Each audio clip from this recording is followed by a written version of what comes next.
Assalamualaikum warahmatullahi wabarakatuh, sahabat Abah Safwan dimanapun berada. Salam petir, jeder, jeder, jeder. Iya, Pak Jul semangat dia.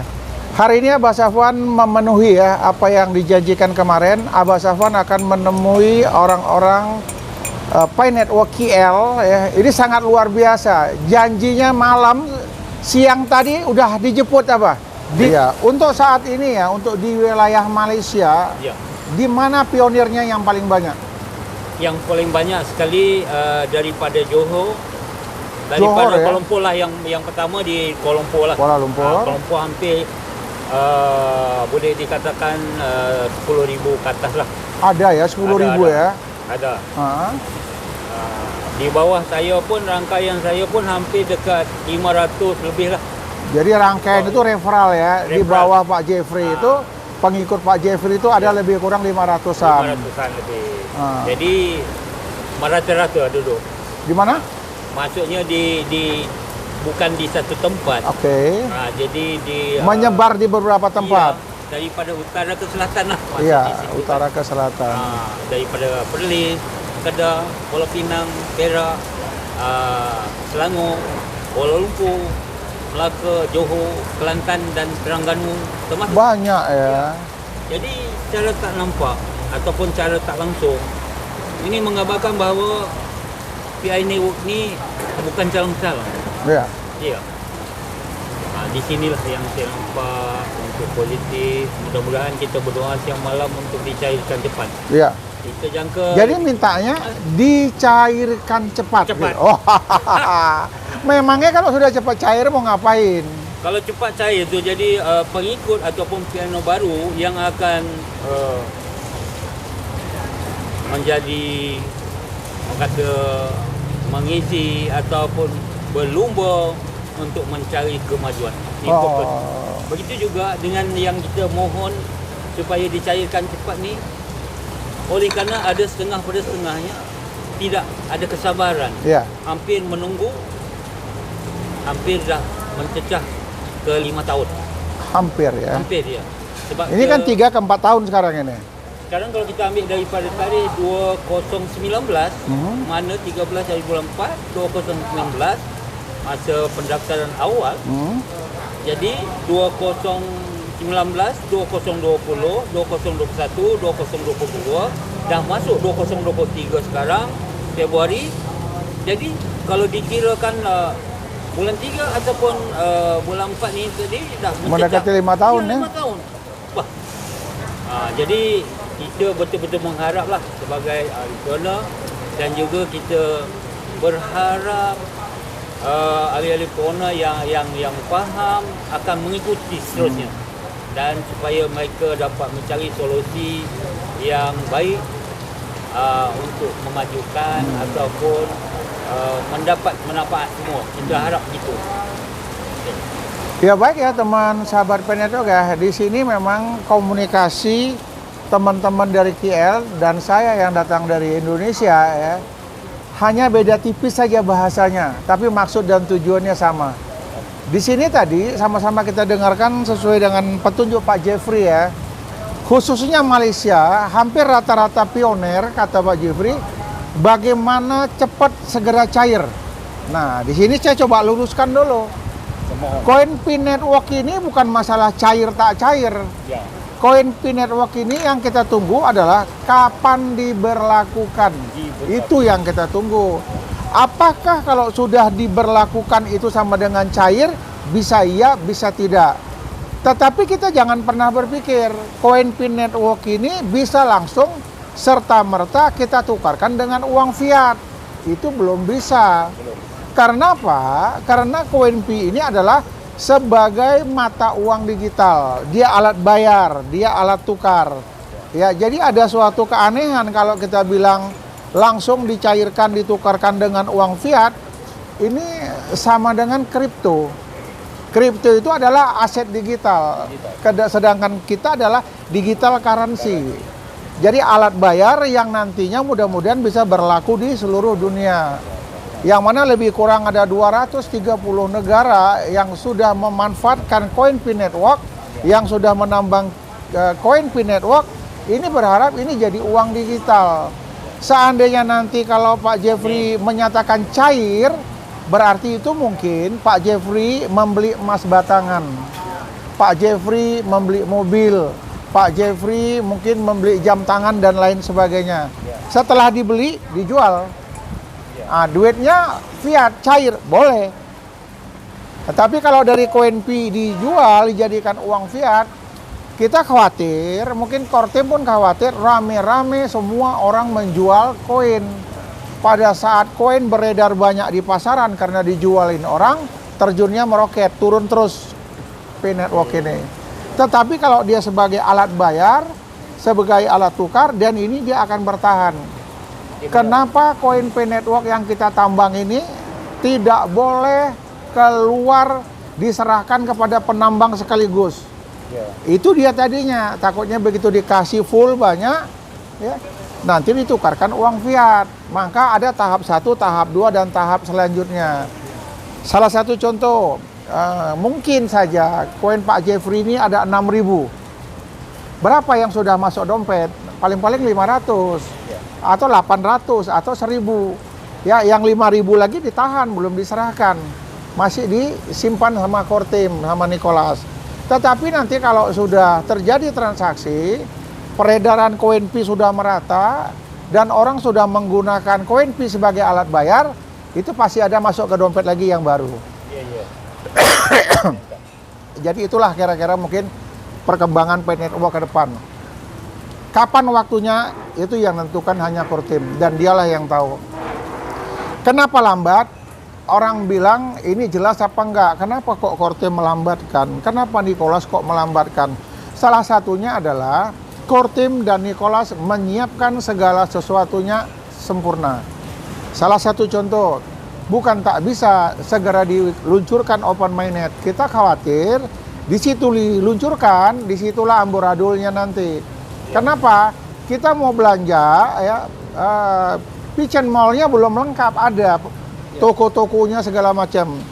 Untuk sekarang ini lebih kurang sudah ada 5.000 lebih.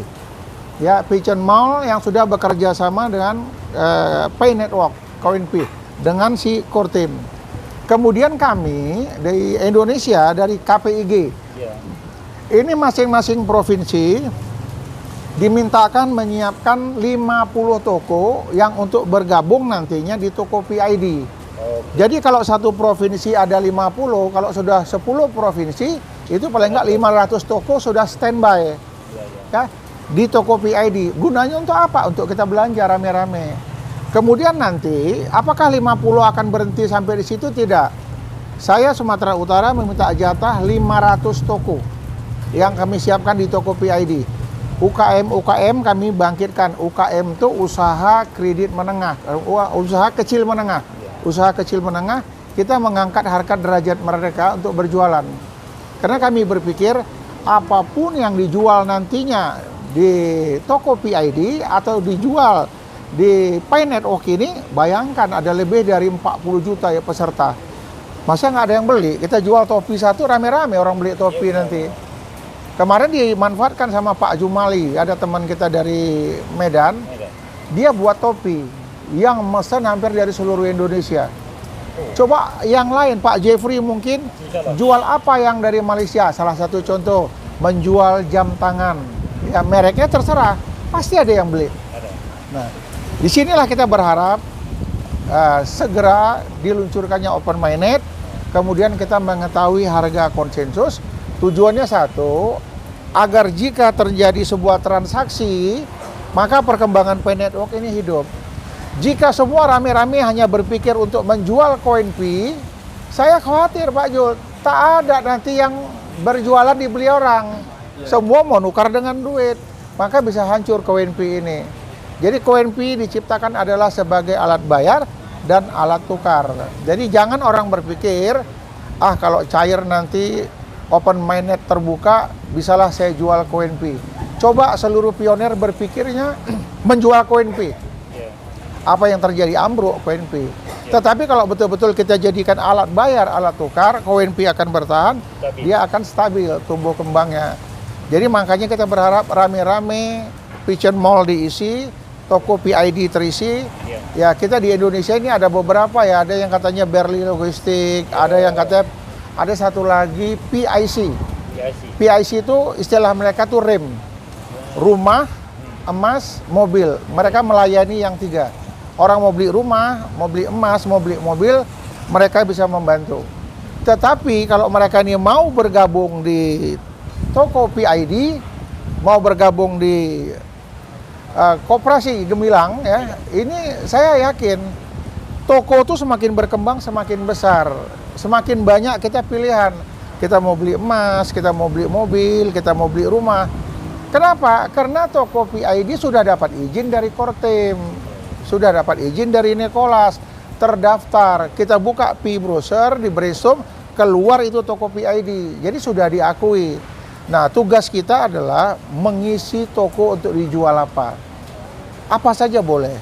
Ya, mungkin bisa saja nanti orang Pak Jeffrey sama orang Pak Jul bekerja sama Nasi Kandar ini. Masukkan dia ke toko PID, masukkan dia ke Pigeon Mall ya, Pay Network. Jadi kalau orang mau belanja di sini bisa tukar uang pakai koin saja. Nah, nanti Pak Jul sama Pak Jeffrey yang ngurus. Nah, ini belum ada ya, mungkin kita berharap dari Malaysia, dari KL, dari Selangor, dari yang lain sebagainya, isilah apa yang bisa dijual di situ, sehingga betul-betul bisa hidup. Kalau total Malaysia ada berapa pionir kira-kira? Saya mengikutkan hampir keseluruhannya mencecah pada jutaan juga. Ahli pionir. 1 jutaan ada lah untuk Malaysia. Sebab apa? Penduduk Malaysia hampir 34 juta. Tolak kecil, baby ke apa ke. Tapi keseluruhannya memang ada. Ada ya? Ada ya. Ya tinggal bagaimana nanti Malaysia mempersatukan pionir itu. Iya benar. Biar bisa mengambil langkah-langkah ke depan seperti apa. Yang saya dipahamkan, yang maksud saya yang saya tadi itu adalah open minded. Open minded. Ya, di situ yang maksud saya tadi. Jadi yang kita paham dia tak sama dengan kripto yang lain. Ya, betul. Nah, kalau kita nak bandingkan PI Network ni tadi adalah berbentuk currency account. Ya. Mana kita berbelanja menggunakan kas ataupun ikan, ya. Okey, tapi kalau beza dengan kripto lain dia kena tukar dulu. Kena jual dulu. Betul. Baru boleh kita tukar kepada wang fiat. Wang fiat. Jadi kalau berbeza dengan PI Network adalah mata wang. Di sini yang saya Ya, jadi saya berharap mungkin ya dengan munculnya nanti video ini untuk kalangan Malaysia ya. Saya berharap akan muncul semangat-semangat pionir yang ada di Malaysia untuk segera mempersatukan pionir yang ada. Sebenarnya ada banyak, tetapi mungkin dengan banyak kesibukan enggan mengadakan kumpul-kumpul. Mendiamkan diri. Atau mungkin masih sebagian ragu-ragu. Ini benar nggak? Ada nggak gitu. Tapi kalau ini sudah jelas nanti open minded, semua nyari induk. Kalau ini tidak dikumpulkan sekarang, bagaimana nanti mau berkomunikasi? Tetapi kalau sekarang sudah kumpul, kemudian masing-masing pengurusnya mencari informasi perkembangan Pay Network di luar seperti apa, maka orang-orang di Malaysia akan mendapat informasi dari berbagai negara. Seperti apa sih Pay Network ini sebenarnya? Tetapi kalau di Malaysia tidak mau bersatu, hanya berdiam diri saja menunggu open minded, pasti banyak yang tidak mendapat kabar terbaru. Ya, jadi kalau kami di Indonesia itu masing-masing provinsi sudah ada kumpulannya, sudah ada persatuannya. Apakah itu dengan KPIG atau dengan yang lainnya? Sehingga apabila ada informasi ini merata semua dapat. Ya, saya beranggap ini Malaysia saudara serumpun saya. Kita sama-sama anak Melayu, sama-sama di sini ini adalah pionir. Kita harus kuat, harus bersatu. Jika kita sudah bersatu dan kita bisa berbagi informasi, jadi teman-teman pionir di Malaysia nggak ada yang ketinggalan lagi. Di mana tempat belanja yang boleh, yang resmi, di mana tempat yang tidak resmi.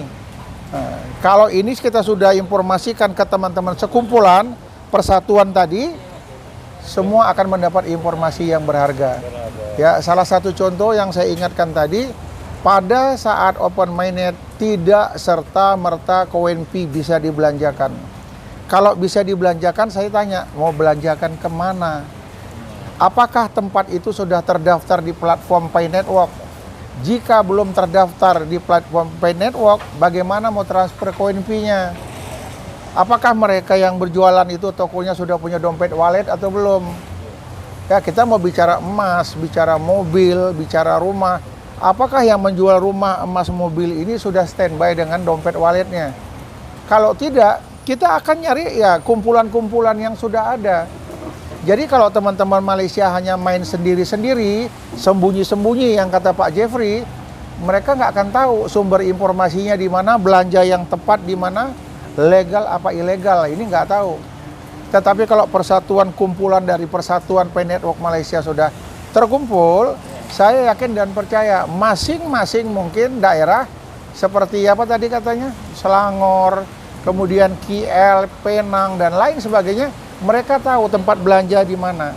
Maka bersatulah segeralah berkumpul. Saya berharap dengan adanya video ini bangkit semangat teman-teman pionir Malaysia, ya, segera berkumpul, segera bersatu, supaya bisa cepat dapat informasi. Tunjuk siapa ketua, siapa sekretaris, siapa bendahara, sehingga nanti teman-teman di sini bisa bekerja sama dengan perusahaan itu. Nah, ini nanti ya, ke depan nanti kita setelah open minded, kita akan mencari sumber informasi yang tepat, yang betul. Kalau dari sekarang kita nggak tahu, kita buta. Ya macam Pak Ajul nanti mau belanjakannya kemana? Terpaksa telepon Abah Safwan. Bah, di mana tempat yang bisa berlaku koin fee kami? Betul kan Pak Ajul? Nah, kalau kita nggak tahu kemana kita nggak belanja gitu. Alhamdulillah. Ya, jadi saya terima kasih untuk Pak Jeffrey, untuk Pak Jul. Ini saya minta maaf, saya datangnya mendadak, jadi teman-teman nggak bisa kumpul. Saya titip salam aja untuk mereka. Saya minta maaf, saya mendadak tidak merencanakan untuk kemari dan tidak berbicara dengan Pak Jeffrey, dengan Pak Jul. Ya, karena datangnya mendadak, saya infokan mendadak. Ternyata teman-teman, saya diservis habis. Saya dijemput dari rumah keluarga. Di sini saya dibawa ke nasi kandar. Pionir Malaysia is the best, luar biasa. Jadi itu aja Pak Jul, terima kasih. Pak Jeffrey, terima kasih. Teman-teman pionir, terima kasih. Salam petir, jeder, jeder, jeder. Assalamualaikum warahmatullahi wabarakatuh. Ternyata teman-teman, saya diservis habis. Saya dijemput dari rumah keluarga. Di sini saya dibawa ke nasi kandar. Pionir Malaysia is the best, luar biasa. Jadi itu aja Pak Jul, terima kasih. Pak Jeffrey, terima kasih. Teman-teman pionir, terima kasih. Salam petir, jeder, jeder, jeder. Assalamualaikum warahmatullahi wabarakatuh.